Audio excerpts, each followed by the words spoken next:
Assalamualaikum warahmatullahi wabarakatuh.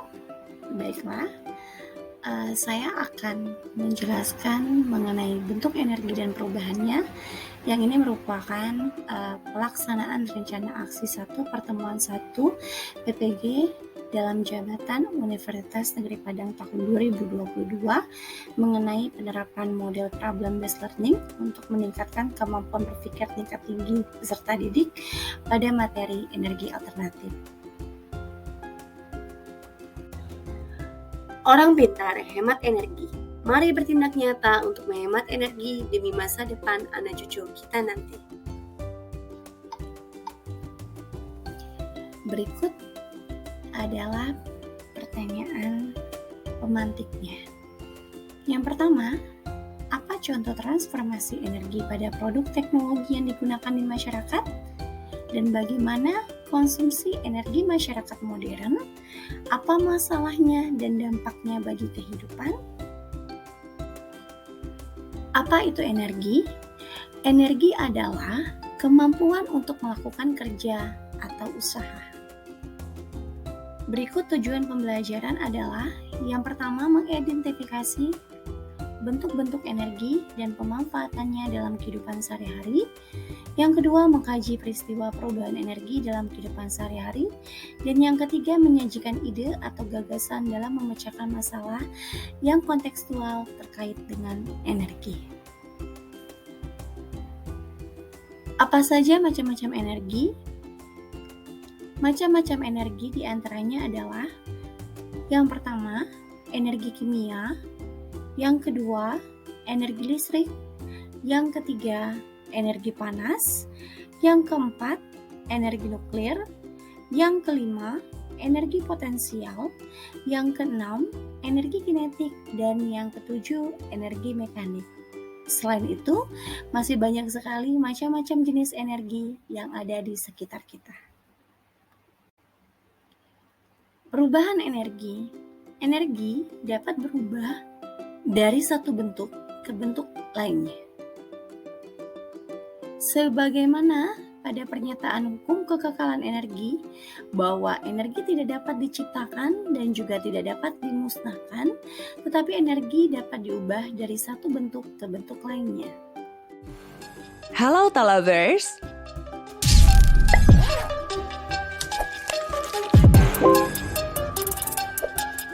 Biar nggak perlu repot-repot nunggu ngecharge berjam-jam, mending pakai solar panel aja yang bisa nyerap energi dari matahari, ya kan? Udah nggak repot, ramah lingkungan pula. Ya, emang sih penggunaan energi terbarukan pada kendaraan bermotor makin digencarkan sama beberapa produsen otomotif terkemuka di dunia saat ini. Sebagai pengembangan, udah ada nih mobil listrik yang include sama panel surya di atapnya buat nangkep energi dari cahaya matahari langsung. Mobil tersebut adalah Lightyear Zero. Perkembangan teknologi yang kian pesat membuat salah satu startup asal Belanda yaitu Lightyear memperkenalkan mahakarya luar biasa pada bulan Juni 2022 lalu.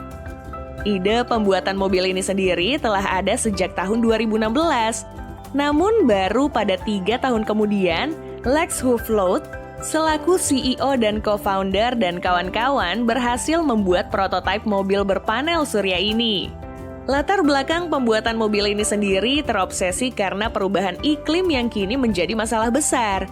Mereka berdalih bahwa mobil listrik nggak sepenuhnya bersih karena mungkin aja listrik yang dihasilin buat ngecharge-nya berhasil dari pembangkit yang tidak ramah lingkungan. Yap, makanya mereka memanfaatkan matahari sebagai sumber energi listrik pada kendaraan lansiran mereka. Tentu saja sebelum masuk dalam proses produksi massal, pihak yang terlibat di dalamnya memerlukan waktu, tenaga, dan perbincangan yang alot saat merancang mobil bertenaga matahari ini. Soalnya mobil tersebut juga bakal menjadi pesaing terberat dari kehadiran mobil listrik murni yang lebih dulu dijual di pasaran. Sekaligus diharapkan mampu menjadi jawaban dari terus meningkatnya emisi karbon gas buang pada kendaraan yang masih menggunakan energi bahan bakar minyak. Nggak cuma itu aja, kehadiran Lightyear Zero juga mampu mengantisipasi masalah limbah baterai yang dihasilkan mobil listrik di masa depan. Yang menjadi daya tarik dari mobil ini juga terdapat pada segi desain yang sangat mengedepankan konsep mobil masa depan yang ditangani langsung oleh pihak Grand Studio.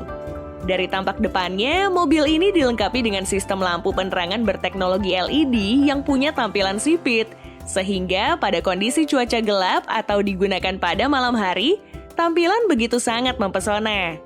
Untuk mendukung performa dan meningkatkan efisiensi kerja mobil saat melaju, pihak Lightyear melakukan kolaborasi eksklusif dengan pihak produsen ban ternama Bridgestone untuk menyuplai si karet bundar. Bridgestone mengklaim ban buatannya ini dibuat khusus untuk mobil berpenggerak listrik. Hal yang menjadi sorotan pada mobil listrik bertenaga surya pertama di dunia ini terdapat pada velg bagian roda belakang yang terlihat dibungkus setengah lingkaran menggunakan sebuah panel khusus guna mendukung aerodinamika saat mobil melaju. Pada bagian handle pintu juga hadir dengan model rata pintu yang telah banyak digunakan oleh beberapa mobil keluaran terbaru saat ini. Penggunaan bentuk seperti itu guna meningkatkan aerodinamis pada mobil. Lalu, untuk bagian spion, mobil ini tidak lagi menggunakan spion samping kaca, melainkan telah menerapkan spion teknologi kamera yang begitu futuristis. Sementara untuk bagian belakangnya, turut mengusung konsep yang gak jauh berbeda dari tampilan depannya, yang juga menggunakan stop lamp berteknologi LED yang memanjang hingga bodi sisi samping. Untuk memastikan desain eksterior telah mencapai tingkat kesempurnaan terbaik, pengujian tingkat aerodinamis juga dilakukan secara ketat oleh seluruh tim yang terlibat dalam penggaran mobil ini di sebuah terowongan angin. Tidak cuma menghadirkan kesan mewah non modern pada sisi eksteriornya, pihak Grand Studio juga mengkonsep dengan sangat baik bagian interior mobil 2 seat ini. Pada bagian dashboard sangat terlihat minimalis dan gak banyak terdapat tombol fitur yang biasa banyak ditemukan pada mobil-mobil pada umumnya. Hanya ada sebuah layar sentuh digital di bagian tengah yang kemungkinan besarnya bakal bisa dihubungkan dengan perangkat Android dan Apple CarPlay. Instrumen panelnya pun telah menggunakan sistem digital. Oh iya, pihak produsen rupanya juga menggunakan bahan ramah lingkungan hasil daur ulang loh, dari kain dan botol plastik yang dipadu-padankan dengan penggunaan beberapa ornamen kayu berbahan rotan di bagian interior. Demi mendukung kenyamanan dalam berkendara, Lightyear juga mendesain bagian jok penumpang sesempurna mungkin dengan dibalut bahan kulit nabati kualitas terbaik dan tentu saja sangat ramah lingkungan. Mobil ini juga sangat ramah bagi konsumen yang menyukai petualangan. Itu karena ukuran bagasinya sendiri begitu amat luas dengan kapasitas 780 liter sehingga mampu menampung barang bawaan dalam jumlah banyak. Masuk ke sektor dapur pacu nih, Lightyear Zero sebagai mobil berpanel surya pertama di dunia dibekali dengan 4 buah motor listrik yang menyalurkan tenaga dari baterai lithium-ion berkapasitas 60 kW. Panel surya berukuran 5 meter persegi yang berada di bagian atap dan kap mesin mobil dapat menjadi sumber tenaga untuk menjalankan mobil seberat 1,5 ton ini sejauh 70 km dalam sehari pengisian menggunakan sinar matahari. Perhitungan tersebut berdasarkan iklim di benua Eropa. Tentu saja, jika Lightyear Zero kemudian hari digunakan di iklim tropis seperti Indonesia saat musim kemarau, bisa saja perhitungan jarak tempuhnya akan lebih jauh. Selain mengandalkan sinar matahari sebagai sumber energi, mobil ini tetap bisa melakukan pengisian daya menggunakan colokan listrik rumahan atau pada stasiun pengisian mobil listrik, di mana dalam waktu pengisian daya selama 1 jam telah mampu menghasilkan energi yang bisa melesatkan mobil dengan jarak tempuh 32 km jika diisi dengan charger berkekuatan lemah yang biasa digunakan di rumah. Gak cuma itu aja, jika menggunakan metode fast charging, mobil tersebut mampu menyimpan daya untuk menempuh perjalanan yang lebih gokil lagi, sejauh 520 km setiap 1 jam pengisian daya. Wah, luar biasa banget kan? Lantas, bagaimana jika baterainya terisi penuh? Jika baterai mobil listrik Lightyear terisi penuh, perusahaan mengklaim mobil ini bisa menampung energi listrik untuk penggunaan sejauh 724 km. Itu artinya kemampuan Lightyear Zero telah mampu mengalahkan jarak tempuh Tesla Model Y yang hanya bisa menempuh jarak hingga 507 km. Atau bahkan Tesla Model S Plaid dengan kemampuan jelajah 627 km dalam satu kali cas. Sementara untuk kemampuan akselerasinya, mobil yang memiliki tingkat emisi karbon yang cukup rendah ini diklaim bisa melaju dari 0 hingga 100 km per jam dalam waktu 10 detik. Menurut laman resmi mereka, Lightyear Zero dikabarkan telah masuk dalam tahap produksi massal sejak pertengahan tahun 2022. Kemudian untuk sampai ke pelanggan, jika nggak mendapat halangan dan rintangan, bakal didistribusikan di penghujung tahun 2022. Dalam beberapa bocoran sih, mobil ini hanya diproduksi sebanyak 946 unit saja di nominal harga yang mencapai hampir 4 miliar rupiah. Gimana? Apakah kamu tertarik memiliki mobil serupa di beberapa tahun mendatang? Contoh perubahan energi yang lain adalah yang pertama, energi listrik menjadi energi panas dapat kita temukan pada setrika listrik, kompor listrik, dan solder listrik. Yang kedua ada energi listrik menjadi energi cahaya dapat kita temukan pada lampu. Yang ketiga adalah energi listrik menjadi energi kimia, contohnya adalah penyetruman atau pengisian aki. Dan yang keempat adalah perubahan dari energi cahaya menjadi energi kimia, contohnya adalah pada proses fotosintesis. Selain itu, masih banyak sekali contoh perubahan energi yang ada di sekitar kita. Yang pertama adalah energi potensial. Energi potensial gravitasi dimiliki oleh benda yang berada pada ketinggian atau posisi tertentu dari permukaan bumi. Energi potensial pegas muncul akibat adanya perbedaan kedudukan dari titik kesetimbangannya. Titik kesetimbangan adalah titik keadaan awal sebelum benda ditarik. Energi potensial dapat dirumuskan sebagai EP sama dengan M dikali G dikali H, dengan EP adalah energi potensial yang satuannya Joule, M adalah massa benda yang satuannya kilogram, G adalah percepatan gravitasi yang satuannya meter per second kuadrat, dan H adalah ketinggian benda yang satuannya meter. Sedangkan yang kedua yaitu mengenai energi kinetik. Energi kinetik didefinisikan sebagai energi yang dimiliki oleh sebuah benda karena kelajuannya. Artinya, energi kinetik ini dimiliki oleh benda yang bergerak. Dapat dirumuskan sebagai EK sama dengan 1/2 dikali M dikali V kuadrat, dengan EK adalah energi kinetik yang satuannya Joule, M adalah massa benda yang satuannya kilogram, dan V adalah kecepatan benda dengan satuan meter per second. Mengapa buah apel jatuh dari pohonnya? Nah, ini ada kaitannya dengan bentuk energi yang ketiga, yaitu energi mekanik. Energi mekanik merupakan penjumlahan dari energi potensial dengan energi kinetik, yang jika dirumuskan, maka EM sama dengan EP ditambah dengan EK, dengan EM adalah energi mekanik, satuannya Joule, EP adalah energi potensial, satuannya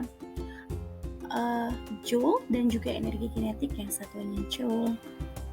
Berikutnya adalah energi kalor. Kalor adalah bentuk energi yang bergerak dari suatu benda pada suhu tinggi ke benda pada suhu yang lebih rendah jika kedua benda tersebut saling bersentuhan. Energi kalor adalah perkalian antara massa dikali kalor jenis dikali dengan perubahan suhu. Dengan Q adalah kalor yang diperlukan, satuannya Joule, M adalah massa benda, satuannya kilogram, C adalah kalor jenis benda, satuannya Joule per kilogram derajat Celcius, dan delta T adalah perubahan suhu dengan satuan derajat Celcius. Dalam kegiatan belajar mengajar, pasti sudah tidak asing lagi dengan istilah refleksi pembelajaran. Nah, pada pertemuan ini, mari kita refleksi diri untuk pembelajaran hari ini mengenai bentuk energi dan perubahannya. Karena refleksi pembelajaran yang merupakan salah satu kegiatan pembelajaran di mana siswa memberikan umpan balik kepada guru dan terhadap kegiatan pembelajaran yang sudah dilakukan. Bisa melalui bentuk penilaian tertulis dan lisan yang dilakukan oleh siswa untuk guru dan guru untuk siswa, dan juga guru mengekspresikan kesan konstruktif, harapan, serta kritik terhadap proses pembelajaran. Melalui kegiatan refleksi pembelajaran, perolehlah informasi positif dan negatif mengenai kegiatan pembelajaran yang sudah dilakukan, serta bagaimana guru bisa meningkatkan kualitas pembelajaran tersebut. Hasil refleksi pembelajaran ini juga bisa dilakukan dan dijadikan sebagai bahan observasi untuk mengetahui sampai mana pencapaian kegiatan pembelajaran dan bisa memberikan kepuasan bagi siswa. Nah, refleksi diri pada pembelajaran pertemuan kali ini adalah melalui scan barcode, kemudian nanti akan terhubung secara otomatis ke Gform atau ke Google Form untuk nanti bisa kalian isi atau siswa isi guna perbaikan pada pertemuan berikutnya. Oke, melek teknologi yuk mengenai refleksi diri melalui scan barcode yang langsung terhubung ke Gform ini. Sekian penjelasan materi mengenai bentuk energi dan perubahannya. Terima kasih yang sudah menyaksikan. Jangan lupa di like, di komen, dan juga di subscribe. Serta jangan lupa juga bunyikan loncengnya untuk mendapatkan notifikasi dari channel ini. Fisika itu asik dan menyenangkan, maka jangan takut fisika. Sehat selalu ya teman-teman. Wassalamualaikum warahmatullahi wabarakatuh.